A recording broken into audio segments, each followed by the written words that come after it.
Ignition system ready. Stand by. 3, 2, 1, 0.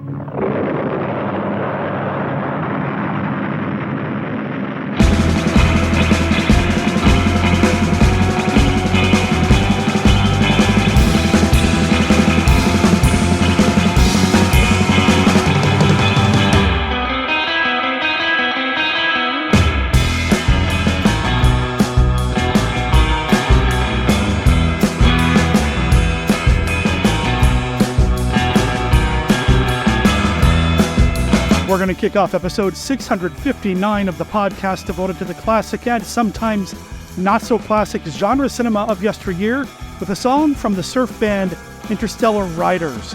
They are a surf band based out of Vancouver, British Columbia. You can find them at interstellarriders.bandcamp.com and check out their release, self-titled release, Interstellar Riders. This is the song Astro Surf. I dig it, man, a lot. Big thanks to letting us play their music here on the show. You'll hear the song in its entirety at the end of this episode.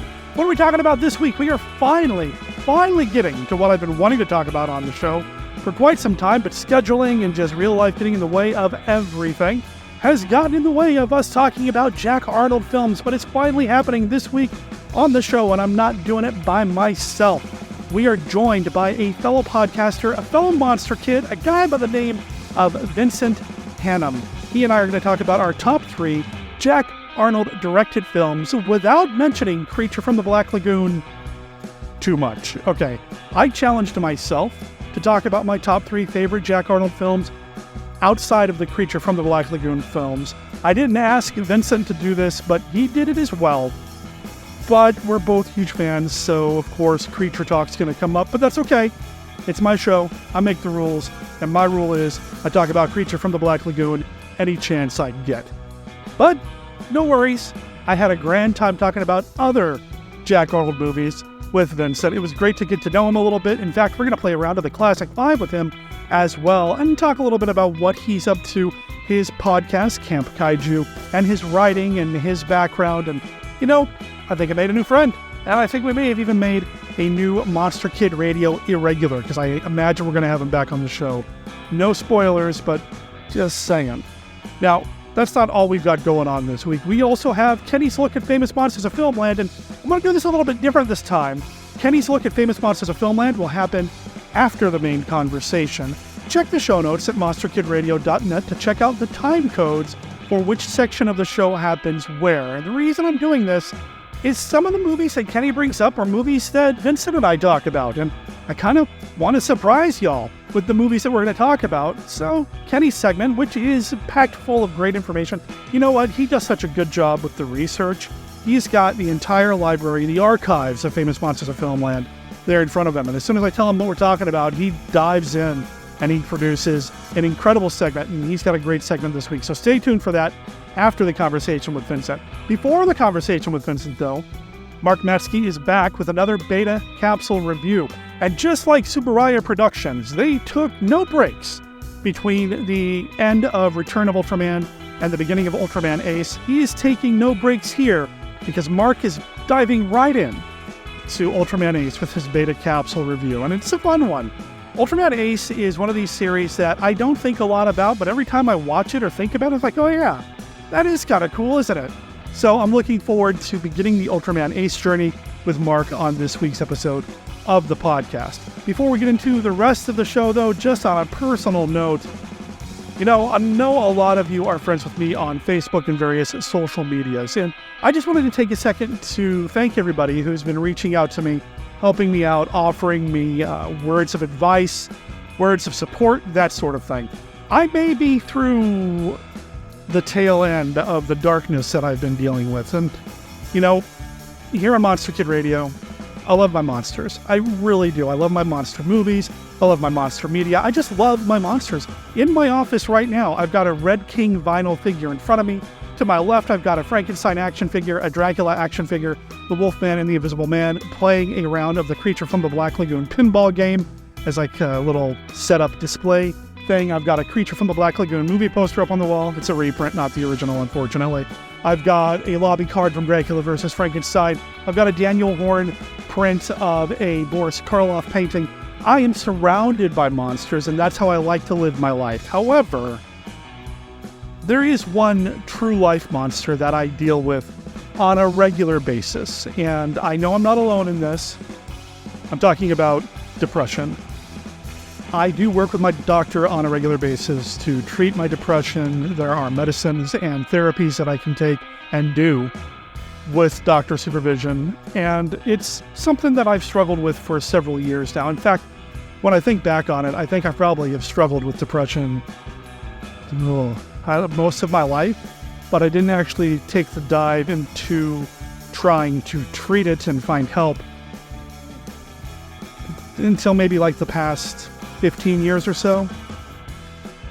It's a struggle, and those of you who know me well know that it's something that I deal with on a fairly regular basis.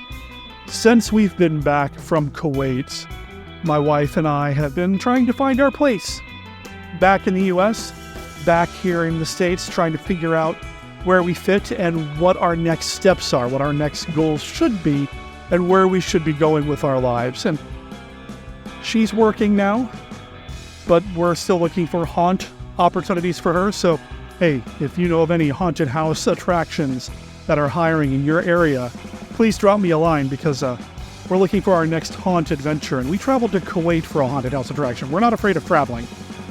Anyway, she's working now, not in the haunt industry, but doing something that she loves. And it's just amazing to see her be able to do it. And she's really kind of fought through a lot of the medical stuff that we're dealing with her, the knee injury that she suffered in Kuwait, that sort of thing. But she's pushing through, and she's doing a really fantastic job. I am so proud of her. And not that I'm being a creeper about it, but I've been able to kind of peek in the window where she works. Not on purpose, I just happened to be sitting somewhere that allowed me a view into the window, and I didn't realize that was where she was working at the time. But anyway, just to see her light up and be so full of life and love doing this was amazing. It's not in the haunt industry, like I said. I'm not going to really say what it is, because it's not my story to tell, but she's loving it, and I'm so excited for her. I have been struggling with trying to find my place and trying to find work as well. I did find an hourly job. I did start working. I haven't really talked too much about it on social media, but I am working now. Is it in a field that I would normally pursue? Absolutely not. It's doing something that is so outside of my normal wheelhouse. Sure, my supervisor can tell me that the job that I have is really based in customer service, but I don't know if that's really the case, and I'm not really concerned about him listening to this, so I have no problem saying it. Yeah, I'm currently a security guard, and I'm working full-time again. But I'm still looking, so, I'm still trying to find my place in the world, but I feel like I'm getting there. I've been struggling a lot with my creativity, getting back into writing, that sort of thing, but I do feel like that might be on the end of everything as well. I guess what I'm getting at is I'm taking this moment out of my podcast to say thank you to everybody. I know there's a lot to be said for the parasocial relationship that consumers have with the media creators whose media they consume. Do we really have a relationship with those creators, with those content providers? Well, I'd like to think so. In this particular case anyway, as the creator, I view all of you as friends and as important people in my lives. I've heard from so many of you either on Facebook, through email, or through voicemail, even through Twitter, and a few of you who have my personal phone number have even sent me text messages.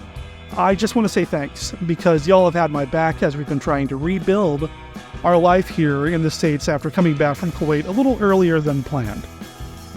And part of that is me facing the depression that I've been dealing with. Like I said, it's a lifelong thing. I don't expect it to go away completely, but the coping mechanisms that I have in place are shored up, are made stronger by knowing that y'all have my back. So I just want to say thank you again. I appreciate it. This is one monster that I wish wasn't in my life or in any of your lives if you're dealing with any kind of mental health issues as well. Not to get too maudlin here, and not to get too serious, because really we are here to celebrate monster movies. We are here this week to celebrate the films of Jack Arnold, a filmmaker whose films have touched our lives as monster kids, and I cannot wait to talk about our top 3 Jack Arnold movies with this week's guest. Vincent is waiting in the wings. I've had the Interstellar Riders playing for a little too long. Let's give them a break, and we'll get into the rest of the show right now.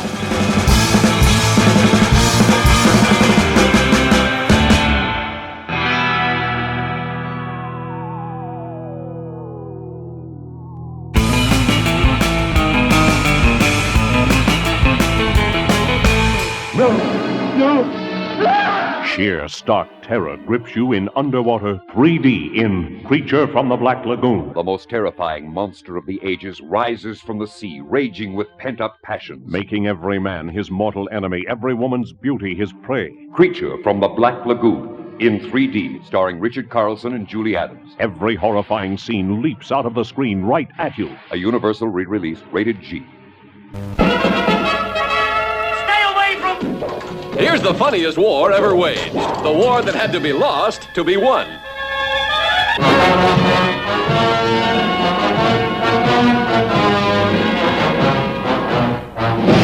Fine thing. The United States and the Grand Duchy of Fenwick are at war, and it takes the FBI to find out about it.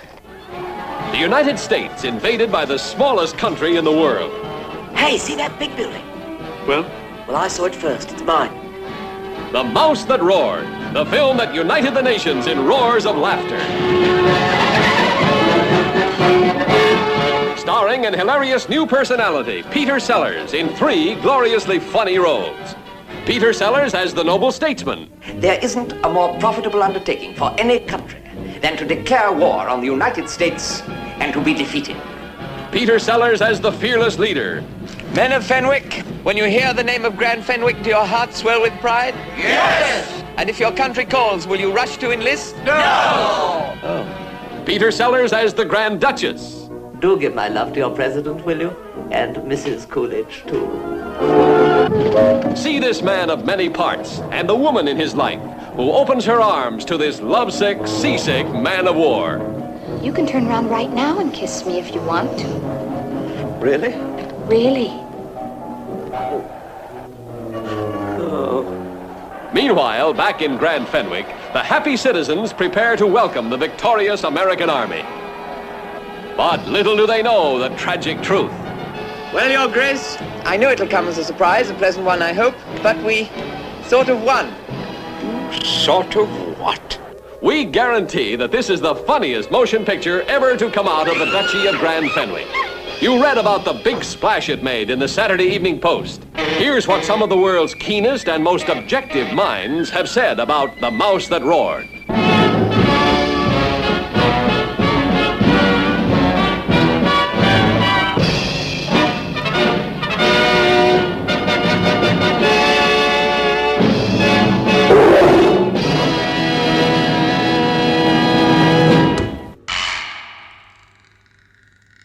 Live from the Land of Light in Nebula M78, home of the mighty Ultra Heroes, it's Monster Kid Radio's Beta Capsule Review.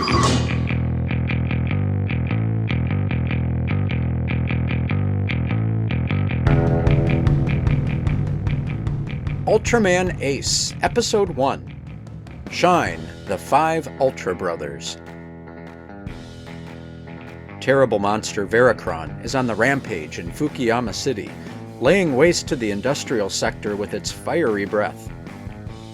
Seiji Hokuto, a bakery delivery man, and Yuko Minami, a nurse, are both gravely injured while trying to evacuate an orphanage, and are resuscitated by the power of Ultraman Ace, accompanied by First Ultraman, Zoffy, Ultra 7, and Ultraman Jack. Ace supplies both Hokuto and Minami with rings, promising that when they flash, they will receive great power from the 5th Ultra Brother.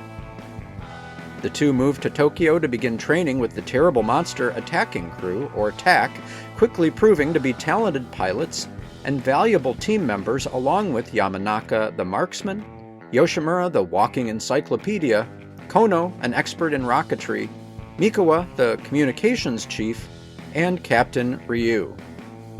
Veracron reappears, threatening to destroy Tokyo Tower, and it's revealed that the evil interdimensional demon Yapul is behind the attack, sending terrible monsters, which are essentially cyborg kaiju, as an invasion force.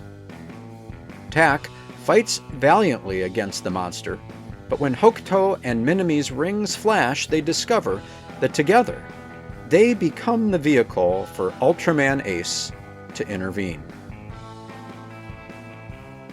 The massive popularity of Return of Ultraman prompted Tsuburaya Productions to begin work on Ultraman Ace long before its debut, so that Episode 1 was ready to air April 7th, 1972, exactly 1 week after Return of Ultraman's finale.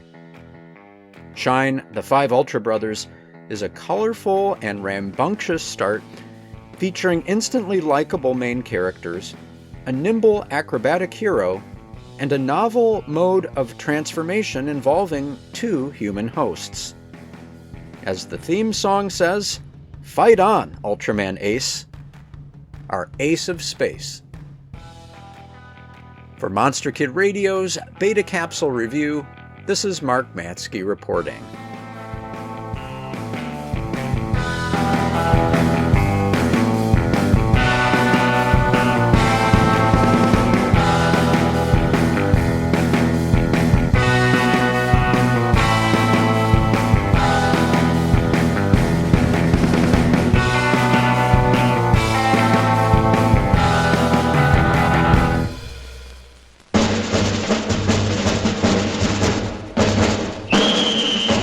This is Bob, the world's greatest authority on love hope. Do you find that you're kissing more but enjoying it less? Well, then just learn a few secrets from Bachelor in Paradise.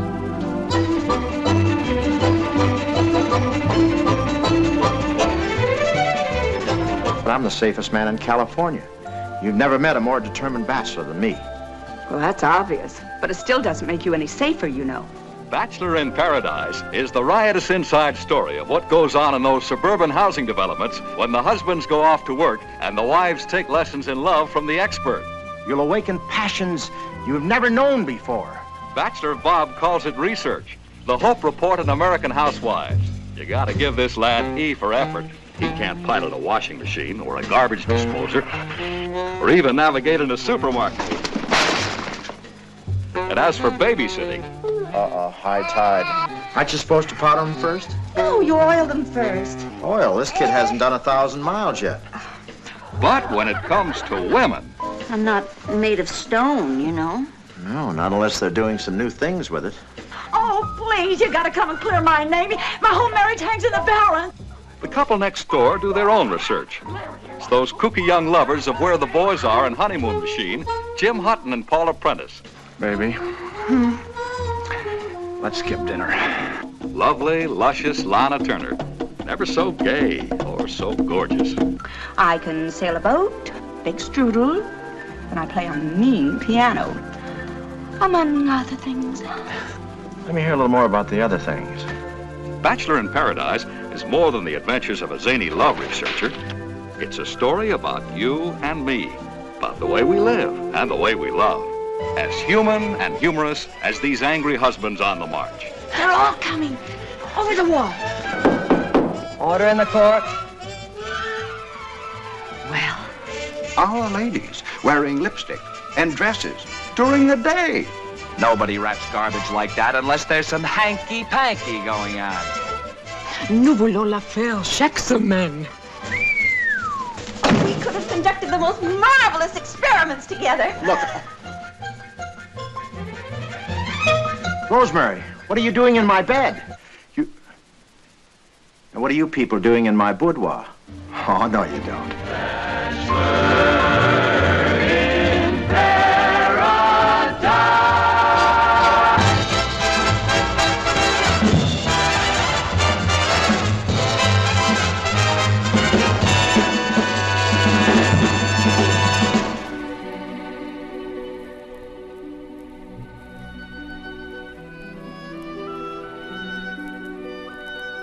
This is Count Dracula, and I'm here to offer you a friendly warning.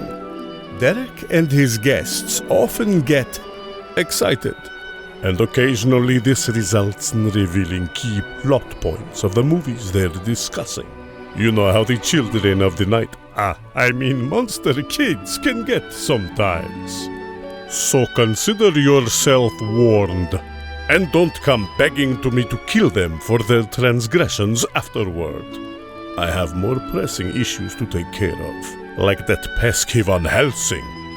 Our Monster Kid Radio listeners, we got a new voice to add to the mix. Yes, I like having the Monster Kid Radio irregulars here on the show, but I like getting new voices as well. And when I was contacted by a fellow podcaster, a fellow writer, a fellow creative, a fellow Monster Kid by the name of Vincent Hannam, it's like, dude, I got to get you on the show. So Vincent, welcome to Monster Kid Radio, sir. Derek, thank you so much for having me. All you Monster Kid Radio listeners, I'm one of you. And I was like, I reached out about your mail order zombie. Mm-hmm. And then you invited me on the show. And I was like, that's more than I was asking for. But I readily accepted because I love the show. I love what you and your guests talk about. It's what I like to talk about on my own show. So thank you for having me. As soon as you said, I'm one of you, my brain immediately started playing that scene in Freaks. You know, we accept you, us. So, I love that these monster movies that we love so much are getting so much attention these days in the podosphere, in the pod space.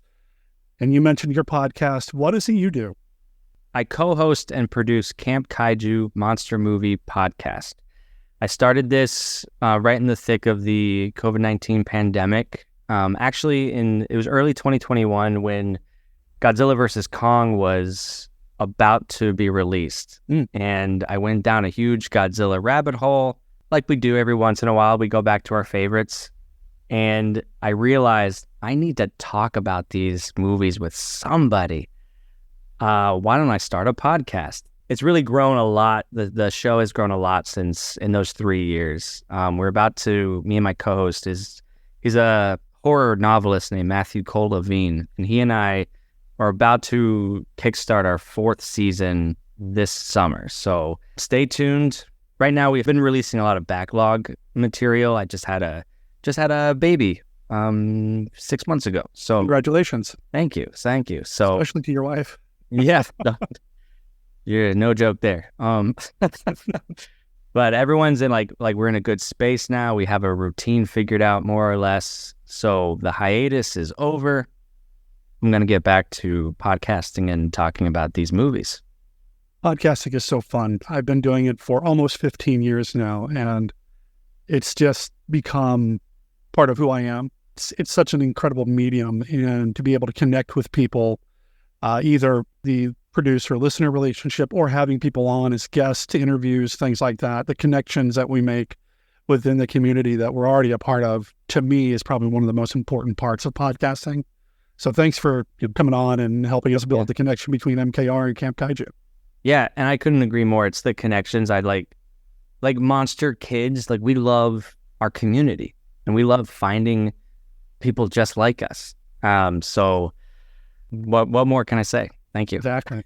CampKaijuPodcast.com. I'll make sure there's a link in the show notes, and I'm sure I'll mention it again at the end of the show as well. You said one of your co-hosts or your co-host is an author, Matthew Cole Levine. I'll make sure there's a link to his Amazon page. But you've also got a website of your own under your name, VincentHannam.com. Yeah. What do you do? Yeah, so my background is in theater arts. Traditionally, I've been an actor. Since the pandemic, I really pivoted to my second passion, which is playwriting.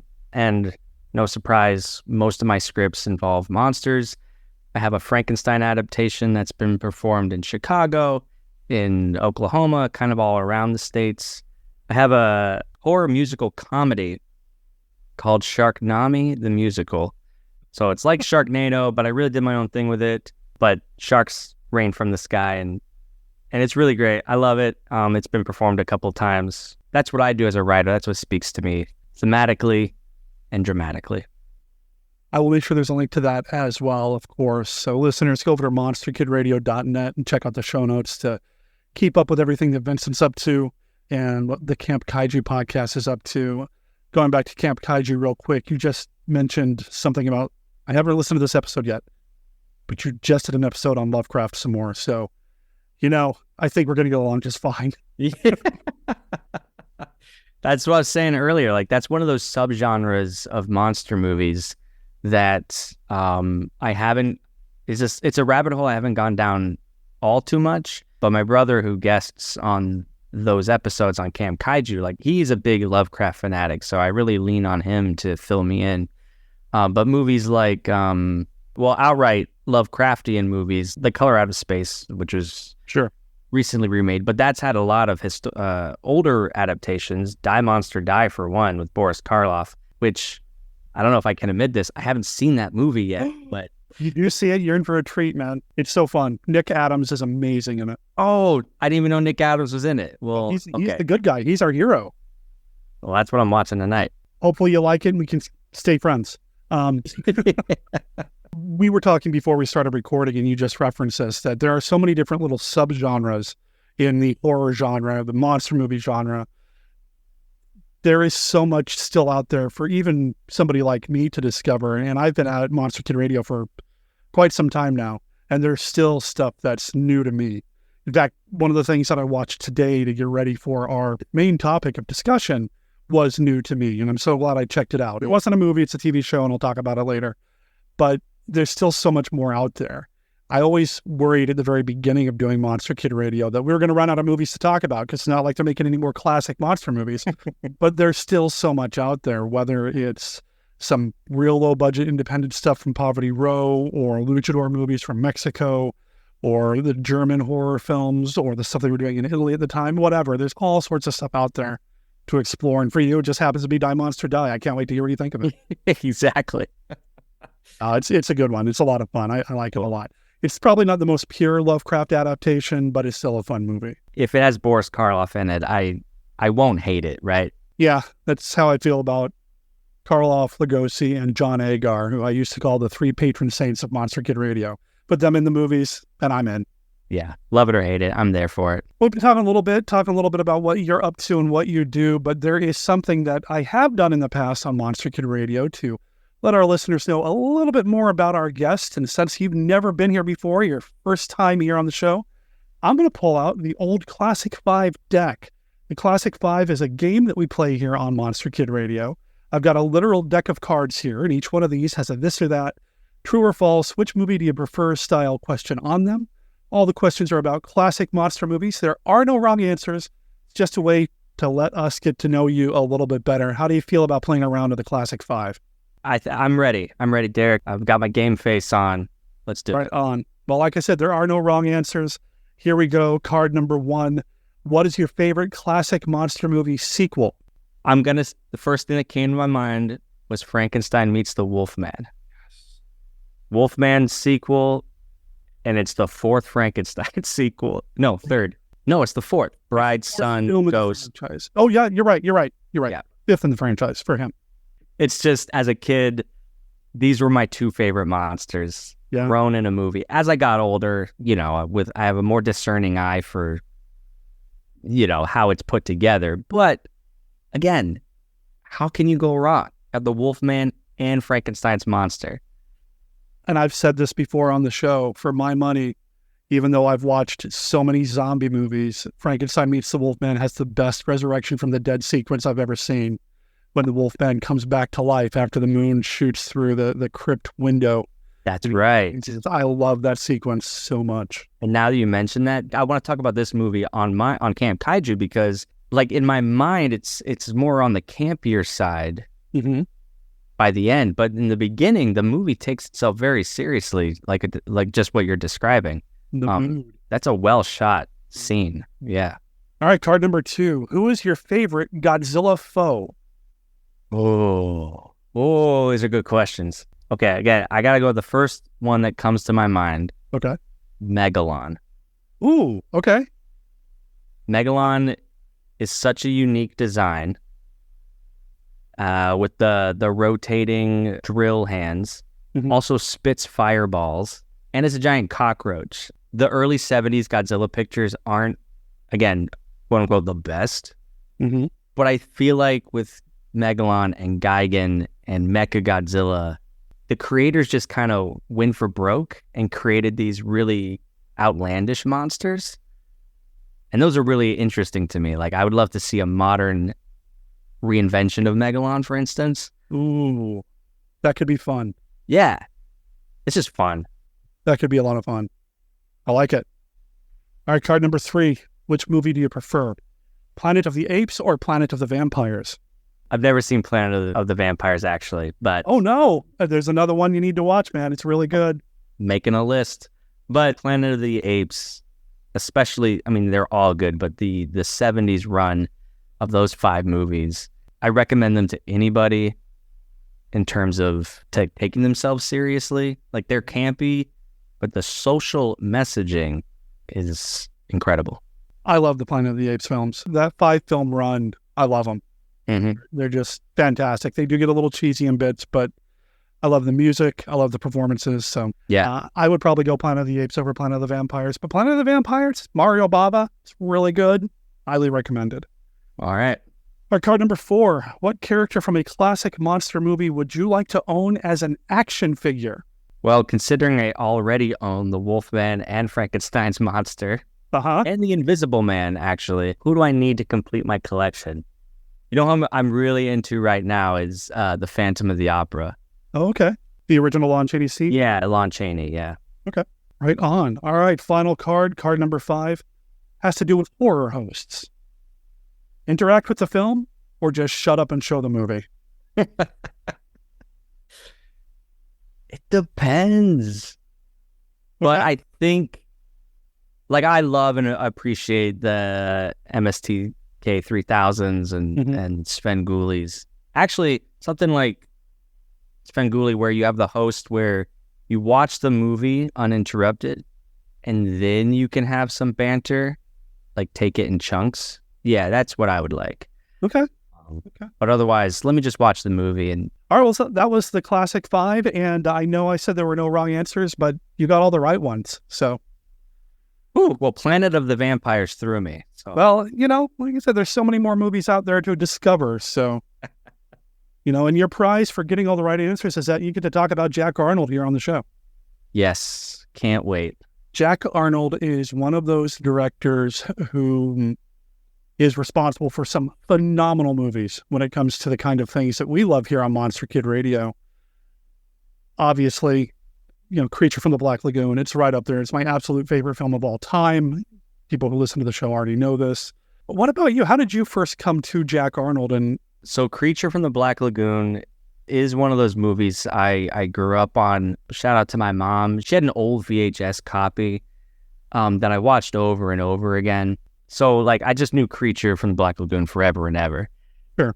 I also was aware of Tarantula from a very young age. AMC back in the day had something called Monster Fest, late 90s, early 2000s, and they would play the black and white stuff, including Tarantula. So I think I might have recorded it. Anyways, watched that over and over again.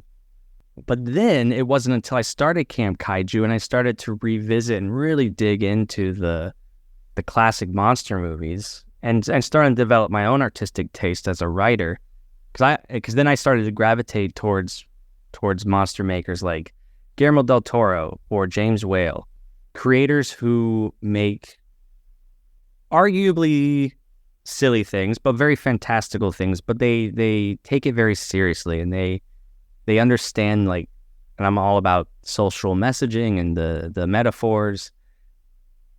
And I realized, oh, Jack Arnold was doing the exact same thing. So then, then I dove into The Incredible Shrinking Man. It came from outer space. And my appreciation for Jack has just grown and grown over my lifetime, essentially. But he's always been there. Yeah. Yeah, without him, we wouldn't have Creature being nearly as good as it is. And like I said, it's my favorite film, and it's the one monster from the 50s, when you think about the classic Universal monster lineup, that makes the appearance. He kind of bookends everything. And I just love that. And I am going to challenge myself when we start talking about our top 3 Jack Arnold movies to not talk about Creature. You're under no obligation to skip over the Gill-Man, of course. But I'm going to challenge myself, because if I don't, this is going to be a very boring list for me. Well, what's your history with Jack Arnold? Well, I wasn't really aware of him until I started watching the movies, the classic monster movies. And I know that he did a lot more than that. I know that he did suspense movies and noir, and he did a ton of television.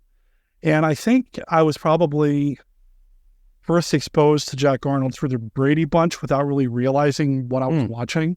Because he did, I think, 3 episodes of the Brady Bunch, including the one with Vincent Price, where they're in Hawaii and they find the little cursed idol or whatever. I think that was a Jack Arnold thing. And I remember those growing up because it was in reruns and that sort of thing. And I remember thinking those were pretty neat because it's the Brady Bunch, but it's got spooky stuff. And I like spooky stuff, you know? But then I started discovering these movies on my own. And when I stumbled across Creature and realized that its immediate follow-up was directed by the same guy, I thought that was pretty special. Yes, Frankenstein and Bride of Frankenstein are also directed by the same guy back to back, but there's like a 4-year gap in there. Creature and Revenge of Creature, one right after the other, boom, boom, 54 and 55. So when I realized that and started seeking out some of his other movies, you know, I've already mentioned John Agar being one of the patron saints of the podcast, and of course he's the lead of Tarantula. So there's that. And then you mentioned MST3K, and their feature film was This Island Earth, which is another Jack Arnold film. Right. Which at the time I was very like, how dare you? It's a classic. How dare you make fun of this wonderful film, this prestige picture that Universal spent 2 years making back in the day. How dare you? And I got all, you know, my soapbox about it. But, you know, there's no wrong way to enjoy a movie, even if it's through the riff track style. As far as knowing a lot about the man and his process, I am able to pick up a few things that are consistent across his filmography. The science lessons, the moment where he kind of stops, and while he doesn't quite have a character look at the audience, they're kind of talking back and forth. You know, science says that the lungfish might be the key to breathing in outer space, and this is why. Yeah. So, a lot of narration as well in his films. There really is, and I kind of love it for him. It gives it a style, and it really works. And I have to admit, like I said, I haven't watched a lot of his non-genre stuff. I did do a deep dive over the past few weeks to try to get some in, but there's so much out there that I'm looking forward to check out. Yeah. A lot of stuff out there. The Glass Web is next on my list of things to watch. That one looks really interesting. I'm right there with you. I haven't explored a lot of his non-science fiction films, but some of his Westerns sound really interesting, from the 50s and even in the 1970s. What is a post-production code, you know, the censorship board and stuff, Jack Arnold looked like? I find that really interesting. I did a deep dive. I watched his documentary With These Hands that he won an Oscar for, or he was nominated, sorry. Okay. From 1950. It's on YouTube. It's not a great quality. It's an hour long. It's a documentary. It's not riveting by any means. Sure. But it gave me an understanding of, like, we're talking about this narration that repeats. He, especially in It Came From Outer Space, which is his first sci-fi film. When you watch that after a documentary he made, you're like, oh, he's making this fiction story with a lot of same techniques he would use in a documentary. I think that's one of the reasons why Creature from the Black Lagoon really resonates with me the way that it does, and why it's a superior film to Revenge of the Creature. I mean, I love Revenge, don't get me wrong, but there's a lot of Creature that does have that kind of travelogue documentary style to it. And I love that. Revenge, you don't go nearly as far into the Amazon. You spend a lot of time at the SeaWorld equivalent. Yeah. It wasn't SeaWorld, it was something else, but yeah, you don't travel. World? Yeah. No, yeah, something like that. But no, you're absolutely right. There is a lot of that documentary style kind of applied to what he's doing. I do want to check out some of his Westerns as well. I love a good Western. I've talked about my love of spaghetti Westerns, which is something totally different. Another one of those subgenres that deserves a deeper dive than I've ever given it before. Yeah. But I'd like to check out some of his Westerns as well, including one whose name I'm not going to mention here on the show because I don't use that language typically, but it stars Fred Williamson, and I'm real curious to check that one out. 100%. What a title. It has a good reputation, actually, so that just further enhances my curiosity. Same. I mean, it was co-produced by Arnold and Williamson together, so I'm real curious to check it out. Yeah. Some of the other titles for it are The Black Bounty Killer or Boss, and that's all I'm going to say. I think I even have an audio, like a radio commercial for the movie, but again, I'm not going to play it. Listeners, you'll find it as soon as you check out Jack Arnold's filmography. You know what we're talking about. Oh, that's the movie they would not say. Yeah. But, you know, again, he did a lot, not just the monster movies. He did Westerns. He did that one documentary, which I have to admit I have not seen, but you've got my curiosity. It's worth, satisfying your curiosity. But he was a contract director with Universal, which is why it's like Jack Arnold is not a household name, arguably. He's not James Whale. He's not Todd Browning. And yet, I think he should be. With the care he devotes to his monster movies, they're not just some run-of-the-mill B movie. And it goes beyond Creature. Like I keep saying, Came from Outer Space, The Incredible Shrinking Man. These are classics of the genre. They really are. Plus he was an actor. He did work on the stage. He worked with people like Lugosi. So he did more than just direct. He understood actors to an extent. And I'm fascinated more about him the more of his films that I watch. Mm-hmm. I want to know more about what he did in the 60s when he did a lot of television, because that's a lot of what I watched over the past few weeks. Was a lot of his TV work. Cool. And again, we'll get to it. Yeah. I'm not. Don't want to spoil anything just yet. So when we do a top 3 episode here on the show, typically what I like to do is I'll mention my number 3, then pass it off to you, then my number 2, then to you. Okay. And the reason I do it that way is because I want to end with you, with your number 1 pick. Okay. Kind of give you the spotlight there at the end. So for me, I'm going to say my third favorite, my number 3 in my top 3 list of Jack Arnold films, I'm going to go with This Island Earth. Universal International presents the most startling, the most imaginative and suspenseful science fiction drama ever brought to the screen. You'll marvel at the superior intelligence that unleashes its deadly ray.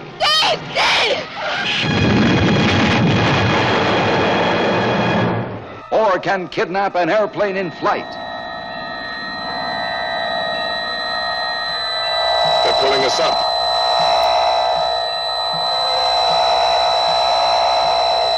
Prisoners hurtling through endless space, speeding toward the unearthly furies of a planet gone mad.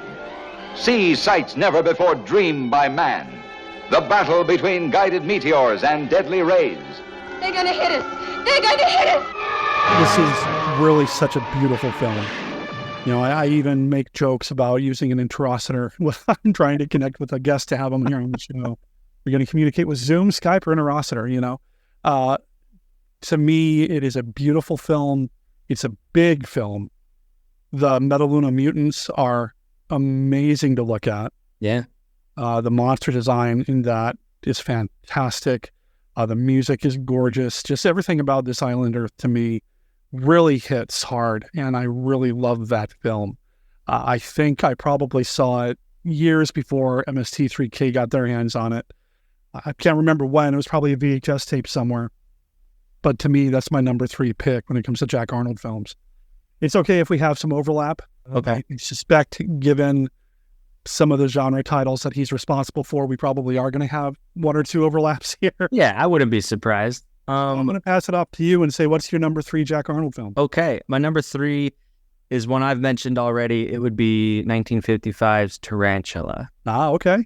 I think this is a good example of maybe more traditional B-movie, turn your brain off at the door, campy type of 50s atomic age monsters. But it's still Jack Arnold, right? He has a way of driving home the atomic anxiety a little bit more than something like the Giant Claw or the Gila Monster, some of those. But Tarantula, I think, it does stand above the rest. No pun intended, I suppose. True. Because then you have he's not a mad scientist, but he's a misguided scientist anyways, and he's devolving in a way. He has some physical abnormalities that develop, which I find maybe even more interesting than just the giant spider running loose.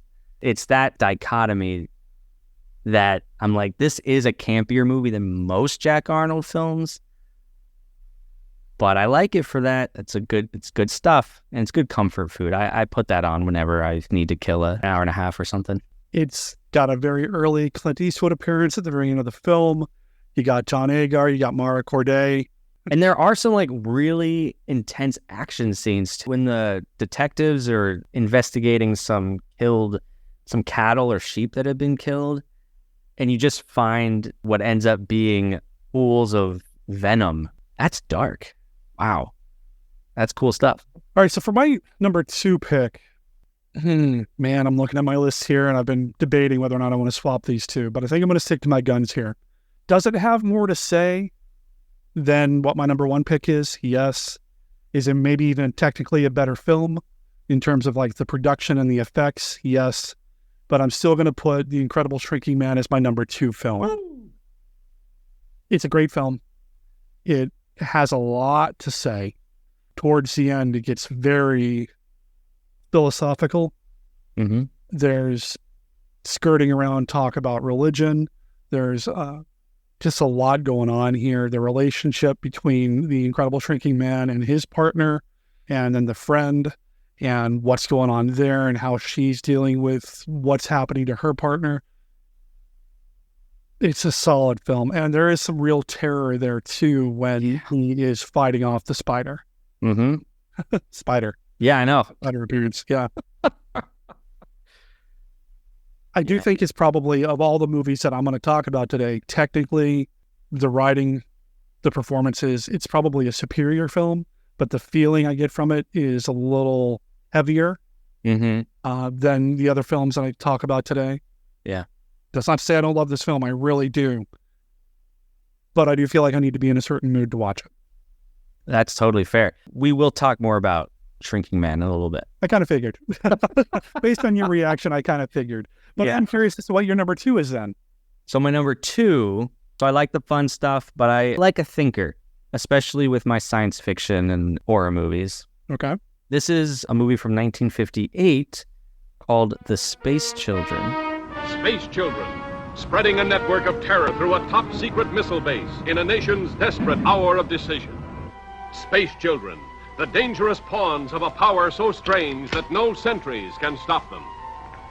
Why did you let those children inside here? Dr. Woolman, what children? Hey, this wrong there. Stop it! No rocket can rise anywhere in the world. 4, 3, 2, 1, fire! I just watched it like 2 weeks ago.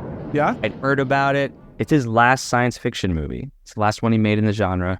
The budget's really low. He made it with Paramount, not Universal. I was surprised when I saw that. When I first saw this film, I was like, wait a minute, this isn't Universal? What happened? I know. But credit to his talent, he's able to make the most out of this really deceptively simple story. It's about some contractors, military men who are working on a satellite rocket, to put a nuclear satellite into orbit. Mm-hmm. But they live in this company housing a trailer park with their children. And the movie focuses really on the group of children. And they discover in a cave, because this community is on a rocky beach side, presumably the Pacific coast. And the kids in the cave discover a sentient brain, it looks like. And the brain grows over the course of the movie, but the brain also has a psychic connection to the children. It's eerie. It's chilling, I would say, because of the budget. The movie is so stark. Yeah. Like, there are not a lot of frills to this movie. And Jack Arnold uses that to his advantage to just like really play with individual moments and atmosphere. So it's a creepy kid movie as well as an alien movie. It's got Jackie Coogan turning in a serious performance. Mm-hmm. You got Uncle Fester, who's not playing things up for laughs. I mean, his character's a little broad at times, but you got Jackie Coogan in there. And it's got Peggy Webber in there, who I really like from The Screaming Skull. Yeah. And she's fantastic. And the kids aren't annoying little brats. I mean, they actually are turning in solid performances for the most part. Right. Right. And the act, like the ensemble performances are so good. Everyone has chemistry. And then there are some adults who naturally are more antagonistic, but then there are some adults who are on the kids' side. It's just a great example of a movie that sympathizes with children. They are seeing things that the adults aren't seeing. It just makes you think and get in touch with that point of view. Without talking down to the kids. Right, exactly. I'm so glad you brought that one up. I was trying to figure out a way to bring it up, but I didn't want this to turn into a Derek talks about every Jack Arnold genre film except for Creature episode. So thank you for bringing it up. I'll tell you this, Derek. I'm glad I liked the movie because I had kind of hyped it really up for myself. Yeah. I was like, oh no, what is this movie? Like, I don't want to force it. But no, I was really taken with the film. It's a good one. That's awesome. Well, I'm so glad to hear that you enjoyed it. It is a good one. I do recommend it. So before we do our number ones, I do want to mention just an honorable mention, and I'm going to lump, what the heck? I'm going to lump 5 TV things into one honorable mention for me.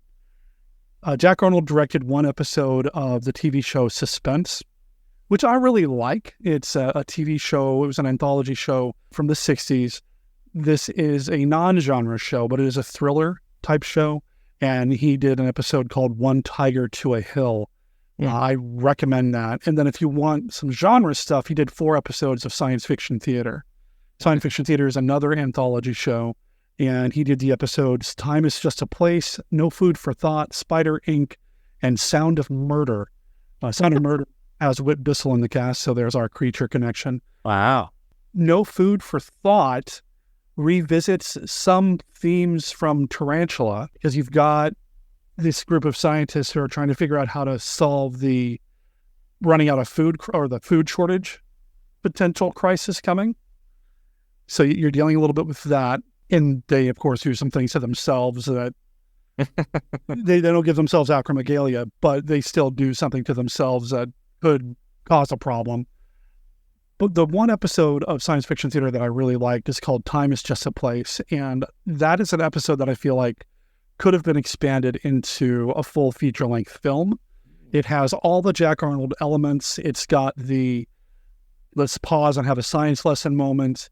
It's got characters from another time, not necessarily space, but time, coming back in time to live in what was then present day to escape the horrors of the future and what they're willing to do to try to survive and just live in, well, what was then the present. It's really fascinating. And the nice thing about Science Fiction Theater is that I believe it's all in the public domain and it's all on YouTube.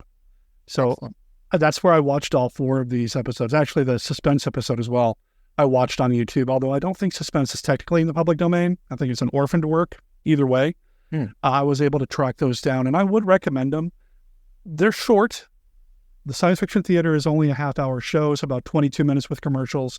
Suspense was an hour-long show. And you do have an introduction from somebody, a scientist, at the beginning of Science Fiction Theater. And some of the episodes don't really feel like a complete story. It's just kind of a, here's a problem, and he solved it, the end. Okay. But Time is Just a Place did feel like a complete story, and I would love to go back to revisit that story at some point. Like I said, I would have loved to have seen it expanded to a feature-length film. So for my honorable mentions when it comes to Jack Arnold, check out his TV work. Okay. Do you have any honorable mentions that just didn't make the cut? I do, actually. Honorable mention, wild card. He didn't direct this movie, but he wrote the story for it. The Monolith Monsters. What was this amazing power that could turn people into stone? That could suddenly turn inanimate rocks, stones, monoliths, into growing, spreading, expanding monsters, threatening to engulf whole towns and cities, to bury all civilization under an immensity of weight beyond all calculation. The natural slope of the valley floor is bringing them right down here. And once they break through to the other side of the mountains, there'll be no stopping them ever. Look, all we're asking you to do is save her life.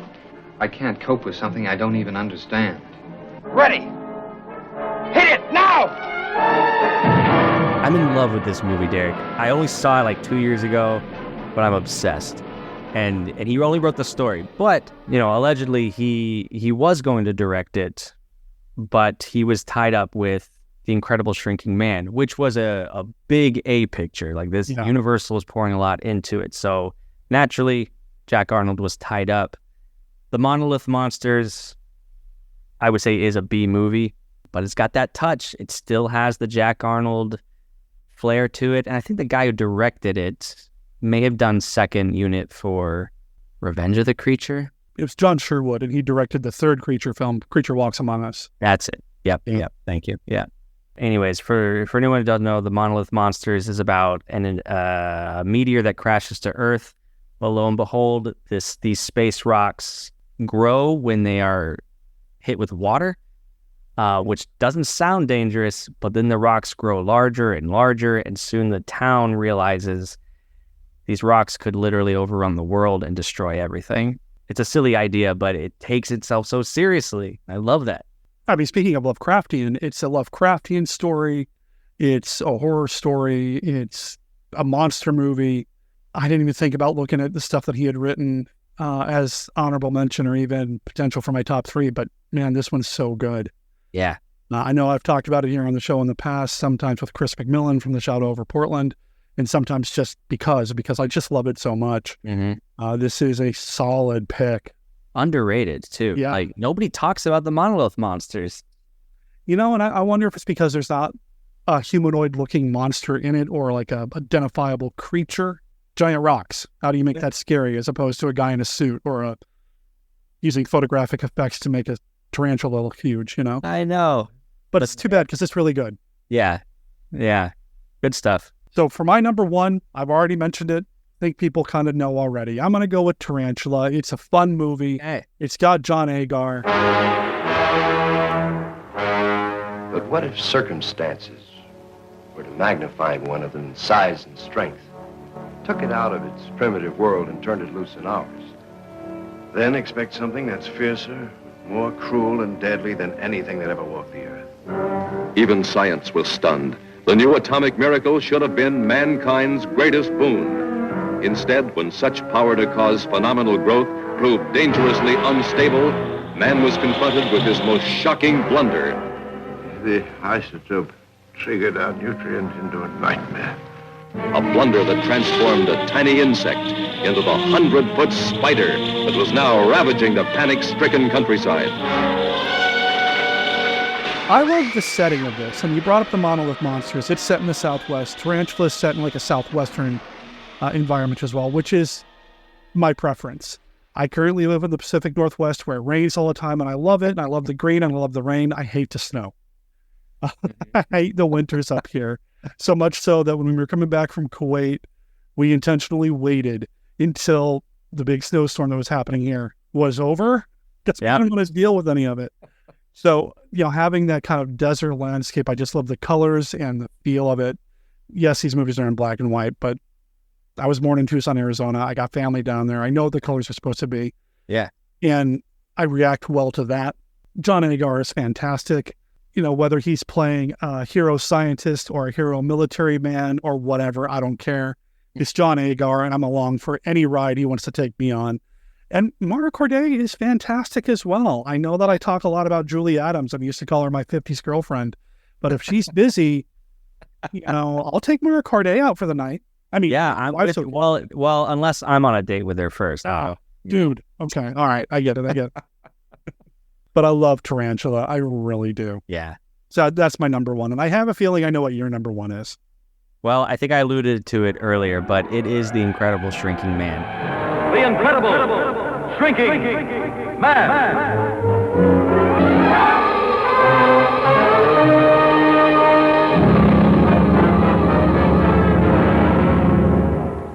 You are getting smaller.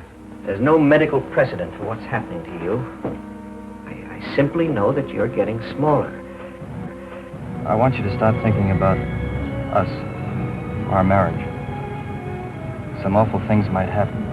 As long as you've got this wedding ring on, you've got me.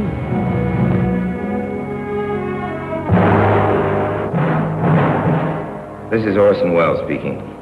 I have 45 seconds to tell you about something I think you'll remember the longest day you live. It's about a man named Scott Carey.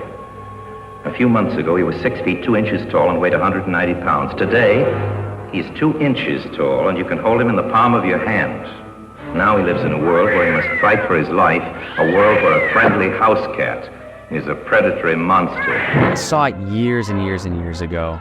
I'd always seen clips from it, like when he's in the dollhouse and he opens the door and the cat is right there. because I know the reputation of this movie is so esteemed. Again, I didn't want to overhype it for myself, but I threw it on the other night. And maybe because now I'm older and I'm not a kid, it really, I get emotional talking about it, man. Like, the movie hits you in a different place as an adult, I think, than when you're a kid. And I don't want to bring the vibe down, but Jack Arnold is hitting on a lot of existential themes about what it means to be alive, what it means to have a partner. You know, he's married to this woman who's very supportive, but he is shrinking and shrinking and shrinking, and he's lashing out at her too, not because he hates her all of a sudden, but because he's, what would you do if you suddenly lost control of everything? Right. Or as I saw it, a terminal illness, which I think the character is coming out with, right? Like, that hit me like a sack of bricks. So like, there's so many layers to it. We could have a whole episode on the Incredible Shrinking Man, but then at the end, when he is dwindling to nothing, but as he says, I love this quote, I gotta read it, that existence begins and ends is man's conception, not nature's.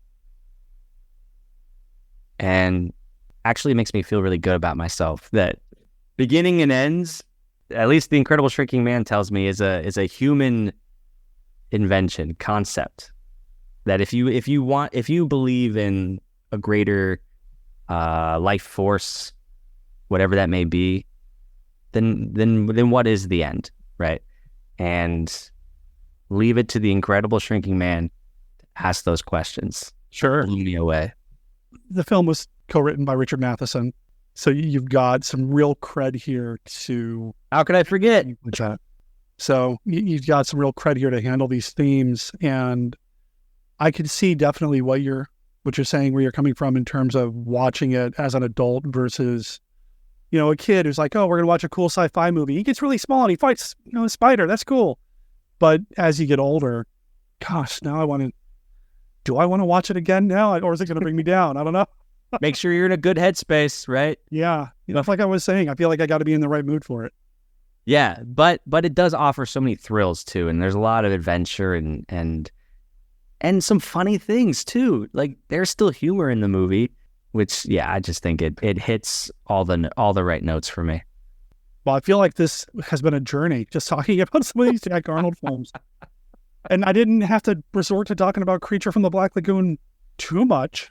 So, but really, that's my number one. If I had to pick one, you know. Yeah. Okay.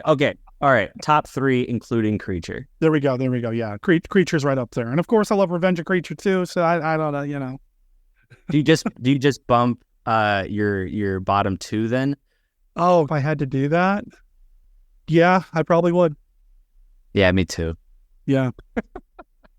I think I would. Not a Jack Arnold film, but I have to ask you, what do you think of The Creature Walks Among Us? I did not like it the first time I saw it. The first time I saw it, I was very disappointed. I thought, this is such a departure from what we've already seen. I did not like what happened to the Gill-Man in that film. I hated the new look, the new monster look. Mm-hmm. But as I've gotten older and as I've watched that movie over and over again, I've come to really appreciate it. And I feel I'm drawn more to the human relationships in that movie than what's going on with the monster. Yeah. And I found myself really becoming a champion for that film. Yeah. It's still not my favorite of the 3 films, and I still rank it as the third. You know, yeah. 3. But I'm a big fan of it now. What about you? Yeah, I agree. I think The Creature Walks Among Us, arguably the weakest of the series. What they do with the Gill-Man may not work for everybody because it's very different what happens to the creature. But here's the thing. I think those 3 movies as one narrative, here's my take, is the strongest 3, well, maybe not the Frankenstein, but like the strongest 3 movies depicting a classic universal monster. Okay. I'm going to temper that by saying Frankenstein, Bride, and Son are all really strong. Yeah. But I think the creature arc, where the creature begins in the Amazon and where he ends as almost a human contemplating his own existence. Yeah. I'm like, what a journey we went on. Yeah.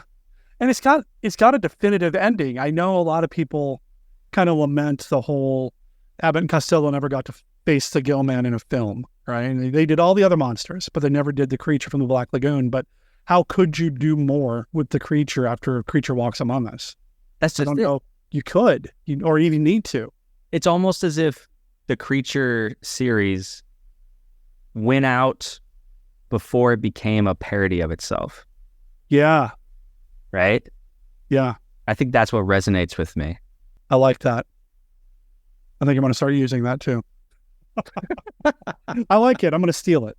No, I think you're absolutely right. I think if they had done any more, what else could you have done without cheapening the rest of it? And you're right. Yeah. And I love Abbott and Costello and all they did. No, me too. But, it's not where we started in the Frankenstein series.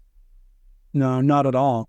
See, every time I do one of these top 3 episodes, I always walk away from it thinking, okay, I need to rewatch this one. I need to watch that one, put this one back on the list. And I guess, maybe I'll rewatch that one too.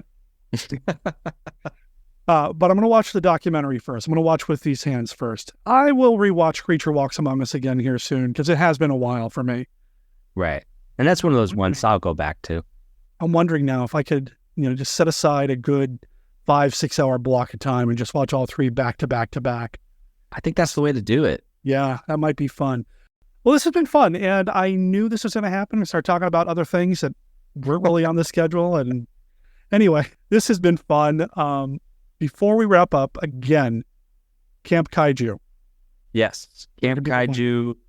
Follow us wherever you listen to podcasts, Spotify, Apple. You can visit our website where you can find our old episodes as well as written reviews that are coming out on a 2-week basis, So that's campkaijupodcast.com. And we're going to have new episodes this July. We're going to start it with Godzilla and Kong, the New Empire. Okay. And then the next episode will be Shiro Honda's King Kong versus Godzilla. So we're going to do a little bit of a double feature there, compare and contrast. We review the movie, we talk about the production, and then at the end of each episode, we give a rating of the movies. Does it stand the test of time or not? That's what we're here to find out. Does it have repeat value? Okay. So we'll find out. Well, like I said earlier, we'll make sure there's a link in the show notes to all of this. We'll also make sure there's a link in the show notes to your personal page so people can kind of keep up with what you're doing, acting and writing and directing and teaching on all of that. So we'll make sure there's a link there. And I think this went pretty well. You want to come back to the show sometime? If you will have me, I'll be here. It's all new. The creature walks among us, more terrifying in human form.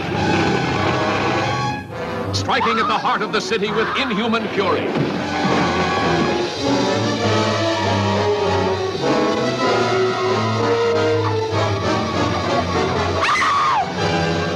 The creature walks among us. Horror unleashed by the daring of man and a dangerous experiment of science. I have burned away the outer scale. There's a structure of human skin underneath it. The creature walks among us. The grimmest cargo ever brought to civilization. Now a monster made even more frightful by human emotions. Bus Merle Oberon, Lex Barker in The Price of Fear. 2 great thrill pictures on one program.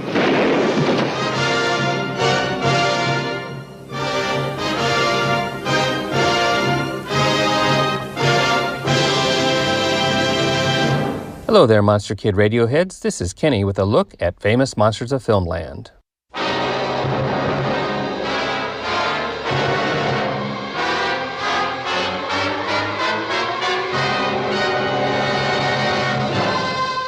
Today we are discussing the non-creature films of Jack Arnold. For our segment today, I have found blurbs about these classic Universal sci-fi films in 3 articles, which were found in Famous Monsters 94, 95, and 99 from the early 70s. They were list articles, one of my favorite types, which presented capsule comments on films with similar themes and monsters. I'm going to do it in reverse order, starting with the films featured in FM 99 in an article entitled Blobs, Brains, and Other Gooey Objects. Here is the first film mentioned from 1953. Ray Bradbury, one of today's masters of science fiction, wrote the original screenplay for It Came from Outer Space. In this 3D film, Richard Carlson learned that slimy, bug-eyed monsters called xenomorphs had crash-landed on Earth. A little early for Halloween, these unappetizing space travelers went around masquerading as captured townsfolk, including the hero's girlfriend, while they made repairs on their spaceship. The movie ended with Carlson helping the grotesque-looking creatures escape from the enraged community and Earth. What was particularly unique about the story was that it was shown through the aliens' eyes. The next film mentioned was from 1958. The monster of the Space Children was not the enormous pulsating and nauseating brain from outer space. Rather, the real monsters were the humans who wanted to launch atomic missiles into space. This act might have touched off World War III had the alien not interfered. True, the creature did give its underage followers the ability to kill, which they used, but its intentions were noble. Or were they? In any event, the film proved to be very interesting, especially when the alien turned into the screen's first psychedelic light show. The ending was inevitable, and it made people wonder if guardian angels could really come from other planets. Now we will move on to FM 95 and the article Attack of the Giant Insects, where this 1955 classic was mentioned. The voracious tarantula was enlarged within a desert laboratory, and it continued to grow after it accidentally escaped from there. For a while, it was content with eating cattle, but then it decided to add humans to its menu. Dynamite and bullets proved useless against the behemoth. It took napalm-carrying Air Force jets to put a stop to the gargantuan. After that, we had this look at Arnold's 1958 monster movie. The monster on the campus was a scientist who occasionally turned into a murderous Neanderthal man. Almost midway through the film, a normal, everyday dragonfly was transformed into a 2-foot-long prehistoric insect. The creature attacked a couple of people before it was killed with a makeshift spear by the scientist himself. After that, we had this brief look at Arnold's 1957 masterpiece. Richard Matheson's The Incredible Shrinking Man had a spider in it that was larger than the film's hero.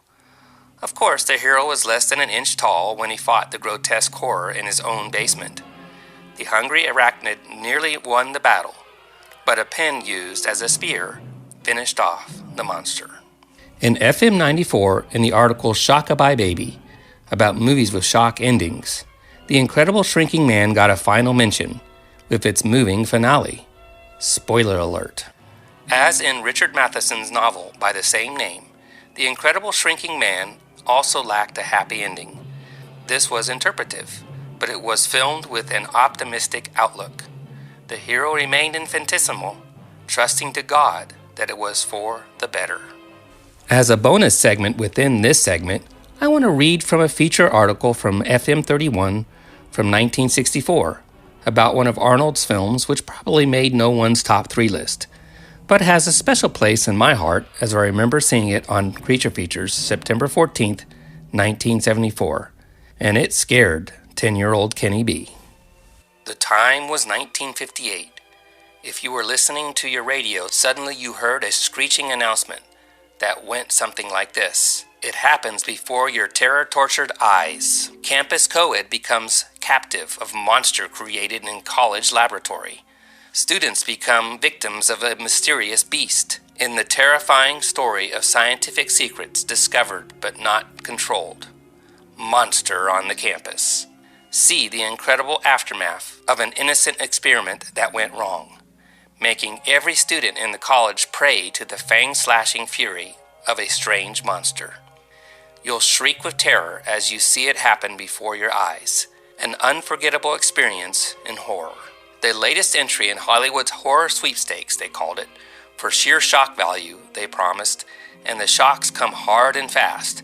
Monster on the Campus is guaranteed to keep even the most jaded thrill-tale lovers riveted to the edge of their movie seats, as it unfolds its terrifying story of a college scientist who dares to delve too deeply into some of nature's most frightening secrets. Monster on the Campus gives Arthur Franz an opportunity to take his place in the Hall of Fame of film villainy.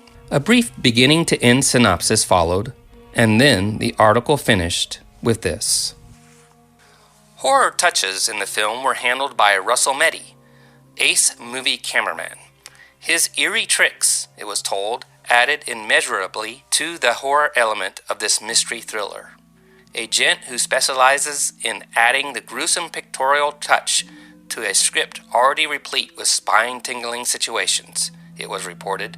Meddy created eerie shadows in the backgrounds and added other effects that are necessary and elemental tricks in horror pictures photography. Jack Arnold, who directed The Incredible Shrinking Man, directed it, and David Duncan, who screenplayed The Time Machine, wrote the movie script. Watch for its revival on TV. That is all for this week's look at Famous Monsters of Filmland. We will have more next time. For MKR, this is Kenny saying adios.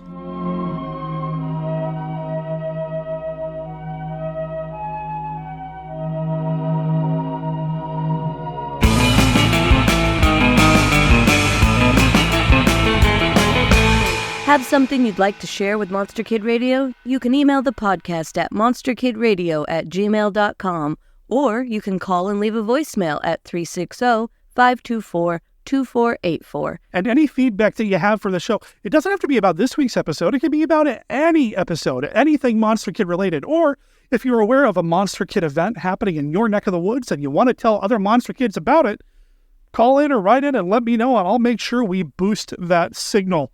Because the only thing better than watching a monster movie is watching a monster movie with your friends. So call in, write in if you know of any events, conventions, screenings, anything like that. I'd be happy to talk about it here on the show. Oh boy, the show. It was a good one this week. I had a lot of fun putting the show together. Like I said at the top of the show, I think Vincent's going to be back. Well, he did say he'd be back. You heard him. I'm going to hold him to it. And I'd love for y'all to check out the Camp Kaiju podcast. Look it up wherever your favorite podcasts are distributed, sold, shared, beamed into your brain, or sent out over into Rossiter. Thanks again, Vincent, for being part of the show. And big thanks to Kenny and Mark for contributing this week as well. Y'all are always going to have a place here on Monster Kid Radio. Check out monsterkidradio.net for everything you need to know about the podcast, including links to our Facebook page, our Facebook group, our Twitter, our Discord, our Patreon, and our Reddit. I want to mention the Patreon because last month, Beth and I gave the patrons a Patreon exclusive. Go over to patreon.com/monsterkidradio, become a patron, and you'll be able to find our nearly half-hour video review of the new movie Monster Mash, starring Michael Madsen as Dr. Frankenstein and featuring a Dracula that has made quite the impression on Beth and I. Now, even if you become a patron this month, you can go back and check out last month's offerings to the patrons. And what level do you need to be to check out this patron-only exclusive? Any level. If you're a paying patron over at patreon.com/monsterkidradio, you're going to get access. So please consider supporting the show that way, or supporting the show by using our Amazon affiliate link. On our website, you're going to see a button. It looks like the Frankenstein monster with the big Amazon A in it. Click on that. That's going to take you straight to Amazon, and then do your Amazon shopping and check out through that page, because when you do that, it doesn't cost you anything extra. It just helps funnel a couple of pennies per dollar, if that, to Monster Kid Radio, and it helps keep the lights on and pays for our podcasting space. Appreciate everybody's support. The best thing you can do to support the show, though, is just share it with your friends. Share it on Facebook, retweet tweets, or X's, I guess is what they call them now. I don't know. But let people know about the show, because, again, the more Monster Kids, the merrier. What is coming up next week here on the show? Well, we're going to go from one podcaster to another. Robert Kelly is coming back to the show next week, and we're going to be talking about a luchador movie, because it is the month of May, and you know I'm not going to let May go by without celebrating some luchador films. It's Lucha de Mayo, for crying out loud.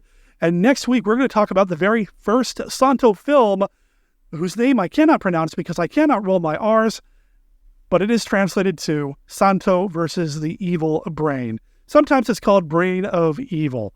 This is the very first Santo film. Now, he made over 50 films, but it all starts here in Cuba. Yeah, I said that right. Robert and I are going to talk about that next week on the show. And I can tell you the week after that, we're going to do some more luchador fun, because Matthew Rashley, Matt's going to come back to the show. He is a new, convert, is that too strong a word? to the Luchador film. And he has been mainlining these films. As of that recording, he had already watched 6 Luchador movies in a very short period of time. And I know for a fact, because he posts about it on Facebook and sometimes in the Monster Kid Radio group, he's watched at least 1 or 2 more since the recording. So he wasn't just doing it for the show. He's found a new love. And that's awesome, because that's what Lucha de Mayo is all about. That's what we do here on Monster Kid Radio, is share these movies with those that we think might enjoy them. So, Matt, I cannot wait to have you on the show in 2 weeks. Robert is in 1 week. After that, I don't know yet. But there are a lot of things in the works here at Monster Kid Radio Central and Team Death. So stay tuned, folks. Monster Kid Radio is a Team Death production. All original content of Monster Kid Radio is licensed under a Creative Commons Attribution, Non-Commercial, No Derivatives 4.0 Unported license. You can learn more about Team Death or other projects like Death Designs, Mail Order Zombie, Monster Kid Writer, and more at www.teamdeath.com. Remember, death is spelled D-E-T-H. That's teamdeath.com. Please rate and review Monster Kid Radio wherever you download your favorite podcasts. AstroSurf is copyright 2023, the Interstellar Writers. You can find them at interstellarwriters.bandcamp.com or go to their main website, interstellarwriters.com, or check them out on Facebook or even on YouTube. They have a couple of music videos posted on their YouTube page.